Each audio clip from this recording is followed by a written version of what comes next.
안녕하세요. 크립토 노마드입니다. 미국 증시가 하락할 때는 그렇게 강력한 동조화를 보이더니 정작 증시가 상승한 상황에서 비트코인이 하락세를 보이며 이래저래 답답함을 키우고 있습니다. 뉴욕 증시 3대 지수 모두 일제히 상승세를 보인 가운데 비트코인은 중요 지지라인이었던 23,000달러가 뚫리는 모습을 보여줬습니다. 다음 지지라인으로는 50일 단순이동 평균이 자리한 22,000달러 부근인데 설마 여기까지 후퇴할까 싶긴 하지만 잘 지켜봐야 하는 상황으로 보입니다. 비트코인이 단기적으로는 이렇게 흔들리는 모습 보이고 있지만 5년 이상 장기 보유자들의 비율은 사상 최고치를 기록한 것으로 나타났습니다. 장기 호들링이 일종의 추세가 됐다 이렇게도 바라볼 수가 있을 것 같은데 이건 참 중장기 대응을 하는 개미 투자자로서는 느껴야 하는 부분들이 어느 정도 좀 존재하는 것 같습니다. 역사적 사건이 될 이더리움 지분증명 전환이 9월 15일로 날짜가 확정이 됐습니다. 당초 예상보다 사나흘 정도 앞당겨진 건데 이 자체만큼이나 재미있는 소식도 한 가지 더 더해졌습니다. 바로 미국 시카고 상품거래소가 이더리움 선물 옵션 상품을 9월 12일에 출시하기로 한 겁니다. 이 소식을 보고 개인적으로는 다분히 전략적이다. 진짜 거대 기관들이 돈 벌려고 작정하고 달려드는구나. 이런 생각이 들기도 했습니다. 리플과 관련해서도 진짜 의미가 큰 소식이 전해졌습니다. 지금 글로벌하게 바라보자면 암호화폐 산업과 관련해서 가장 관심도가 뜨거운 곳 꼽자라면 단연 남미와 중앙아프리카 이 메나 지역이라고 할 수가 있습니다.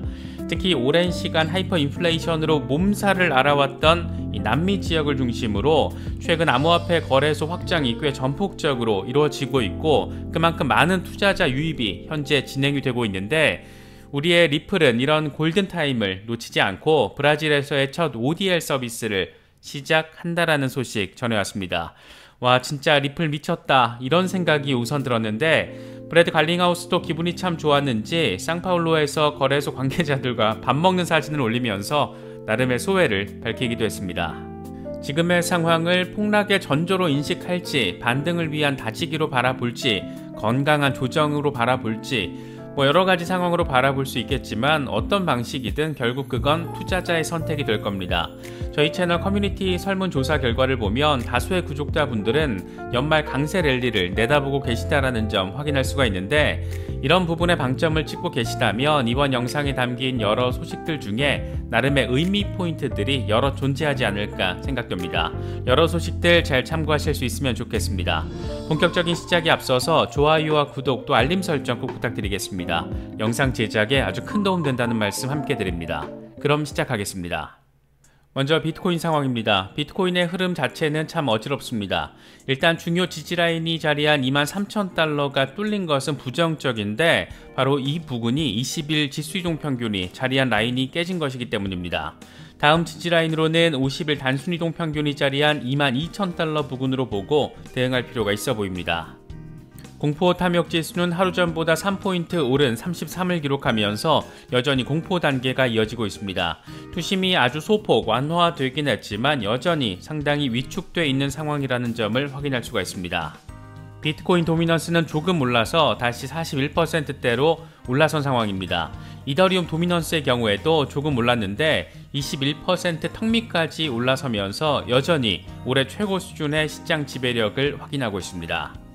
단기적으로는 이렇게 시세 참 어질어질하지만 강세론자들은 여전히 동일한 입장을 나름의 근거를 통해서 강조하고 있습니다. 먼저 익명의 분석가 스탁머니 리잘드의 경우에는 카피앤페이스트는 반복된다. 비트코인의 경로는 이미 정해져 있다. 우리는 다시 축적 구간으로 진입해 있다. 이렇게 강조했습니다. 지금 적어도 패닉셀을 할 때가 아니라 추가로 매수를 해야 할 타이밍이다. 이런 점을 지금 설명하고 있는 겁니다. 함께 공유한 차트를 보면 과거의 경우에도 사이클의 정점을 찍고 폭락이 나타났고 이때는 어김없이 축적 기간이었고 이후에는 큰 반등이 나왔다라는 점을 확인할 수가 있습니다. 차트적으로 비슷한 환경에서 유사한 결과가 반복됐기 때문에 이번에도 축적 단계를 거친 뒤에 거대한 랠리가 벌어질 수 있을 것이다. 이런 얘기를 지금 하고 있다라고 바라볼 수가 있습니다. 마이클 반데포페의 경우에는 지난 24시간 동안 비트코인이 하락세를 확인했고 중요한 돌파 구간은 23,700달러다. 만약 24,000달러로의 이동이 발생한다라면 23,700달러가 상승 트리거가 될 것이다. 추세적으로는 상승 트렌드가 이어지고 있고 앞으로 몇 주 안에 28,000달러에서 30,000달러가 가능할 것으로 기대하고 있다. 이렇게 긍정적인 부분에 힘을 실었습니다. 일단 23,000달러가 깨진 상황이기 때문에 이 부분에 대한 돌파가 이루어지는지를 관찰할 필요가 있는 그런 상황이기도 합니다. 이더리움의 경우에는 드디어 올 것이 왔습니다. 블룸버그 보도 내용을 보면 이더리움 개발자 컨퍼런스 콜을 통해서 메인넷 머지 진행 날짜가 9월 15일로 공식 발표된 것으로 나타났습니다. 마이닝 상황에 따라서 시점이 변경될 수 있지만 15일에 진행될 가능성이 높다라고 현재 전해지고 있습니다. 당초 9월 19일 전후로 언급이 됐었는데 결국 조금 더 앞당겨서 15일로 확정이 된 겁니다.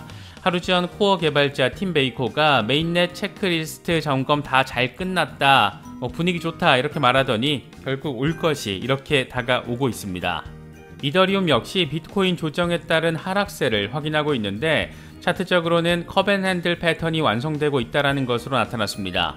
스탁머니 리잘드는 이더리움 주간 차트를 공유하면서 매우 흥미로운 차트다, 약세 헤드앤숄더 패턴이 완성된 뒤에 이더리움은 다시 지지라인 부근으로 내려왔고 우리는 강세 컵앤핸들 패턴이 형성되고 있다는 것을 확인할 수 있다라고 분석했습니다. 컵 모양을 완성하면서 시세가 빠졌다가 손잡이 부근, 이 핸들 부근으로 가면서 강세 반전이 이루어지는 패턴이기 때문에 이더리움 지분증명 전환과 맞물려서 나름의 강세 반전 이루어질 수 있지 않을까, 그런 기대감을 갖게 만드는 부분입니다. 또 하나 기대감을 더하게 하는 것은 미국 CME 그룹이 이더리움 선물 옵션 상품을 출시하기로 한 건데, 물론 이건 이미 8월 초에 공개가 됐던 부분이지만 그 날짜가 9월 12일로 확정됐다는 소식이 더해졌습니다. 이더리움 지분증명 전환 일정 바로 직전에 이더리움 선물 옵션 상품이 세계 최대 선물 거래소에서 출시가 되는 겁니다. CME 그룹은 이번 이더 옵션 상품은 지금까지 180만 건 이상의 계약이 거래된 기존 이더 선물에 상당한 성장과 유동성에 기반을 두고 있다. 이더리움 머지를 앞두고 시장 참여자들은 리스크 관리를 위해서 옵션 상품으로 눈을 돌리고 있다. 새로운 이더리움 옵션을 고객들에게 보다 유연한 자산관리 서비스를 제공할 것이다, 이렇게 설명을 했습니다. CME 그룹의 이번 이더 선물 기반 옵션 상품의 출시 의도는 바로 이 부분이 핵심 포인트라고 할 수 있습니다. 이더 머지를 앞두고 기관 투자자들이 선물 옵션 거래를 통해서 이더 현물 가격이 조정받는 상황을 대비할 것을 염두에 두고 50이더 단위로 거래가 이루어지는 기관 대상의 상품을 이렇게 머지 진행 사흘 전에 출시하는 짱구를 아주 잘 굴렸다라고 할 수 있습니다. 우리 입장에서는 시장에 의미 있는 이 기관 자금이 들어올 수 있는 통로 하나가 제대로 뚫리는 것이어서 이래저래 기대감을 더하게 만드는 부분이라고 할 수 있습니다. 이더리움 지분증명 전환 이후에 이더리움 클래식을 전폭 지원하겠다라고 디지털 커런시 그룹이 공개적으로 밝힌 상태에서 이 회사의 자회사이기도 한 코인데스크가 채굴 이더에 대한 투자자들의 관심이 떠났다, 이렇게 밝히면서 역시 대놓고 비판성 기사를 내놨습니다. 코인데스크는 채굴 이더리움의 거래량과 가격 모두 낮은 퍼포먼스를 보이고 있다. 등장 일주일 만에 암호화폐 투자자들의 관심이 떠났다라는 것을 암시한다라고 진단했습니다. 그러면서 폴로닉스와 비트맥스 등 거래소는 실제 하드포크가 발생하기 전 IOU 토큰 형태로 채굴 이더를 상장했지만 첫날 1,300만 달러 거래량을 기록했던 것과 달리 지금은 66% 감소한 400만 달러 수준을 맴돌고 있다. 가격 역시 고점 대비 3분의 1 수준으로 하락해서 50달러대에서 거래가 이뤄지고 있다, 이렇게 밝히면서 대놓고 디스를 해버렸습니다. 이더리움 최대 채굴풀인 이더마인 역시 사실상 채굴 이더리움 진영을 디스하면서 지분증명 전환에 힘을 실어줬습니다. 이더마인은 9월 15일 머지 이후에 이더리움 채굴풀을 제공하지 않는다. 하드포크 발생 뒤에 파생되는 채굴 이더리움의 전용 채굴풀도 지원하지 않기로 결정했다. 머지 이후 이더리움의 작업증명 채굴 단계는 종료된다, 이렇게 밝혔습니다. 그러면서 현재 이더 채굴풀의 장비를 연동하는 사용자는 이더리움 클래식과 레이븐 코인, 에르고 등의 풀로 옮길 것을 권장한다라고 설명하면서 역시나 이더리움 클래식 채굴 전환을 넌지시 강조하는 모습을 보였습니다. 이건 단순히 이더리움 채굴을 돈벌이로 바라보는 게 아니라 이더리움 생태계가 변화하는 하나의 페이지가 변화하고 있는 것으로 이렇게 바라보고 있다는 점도 함께 느낄 수 있는 부분입니다. 리플의 경우에도 아주 의미 있는 호재성 소식이 전해졌습니다. 리플이 브라질 트래블렉스 뱅크에 XRP ODL 서비스를 제공하는 파트너십을 맺어버렸습니다. 하다 이제 남미까지 직접적으로 이렇게 뚫어버린 겁니다. 리플은 트래블렉스 뱅크가 첫 번째 남미 은행 파트너이고 브라질 중앙은행이 외환 부문에서 ODL을 독점적으로 운영하도록 승인한 첫 번째 은행이다라고 강조해서 설명을 했습니다. 그동안 리플은 일본 동남아 일대를 중심으로 ODL을 아주 적극적으로 전폭적으로 보급을 해왔고 최근에는 중동, 아프리카, 메나 지역에 상당한 힘을 쏟아왔습니다. 그러다 이번에 글로벌 관점에서 가장 암호화폐에 대한 관심도가 뜨거워지고 있는 대륙이라고 할 수 있는 남미, 그것도 남미의 암호화폐 핫스팟이라고 할 수 있는 브라질에서 XRP 전용 통로가 확 뚫려버린 겁니다. 이런 일련의 상황들을 보면 리플은 혹여라도 SEC와의 소송에서 패소하더라도 그럴 가능성이 지금 단계에서는 그렇게 높다라고 바라볼 수 없을 것 같지만 어쨌든 혹여라도 그런 상황이 벌어지더라도 아무런 문제가 없을 것이라는 점도 생각해 보게 됩니다.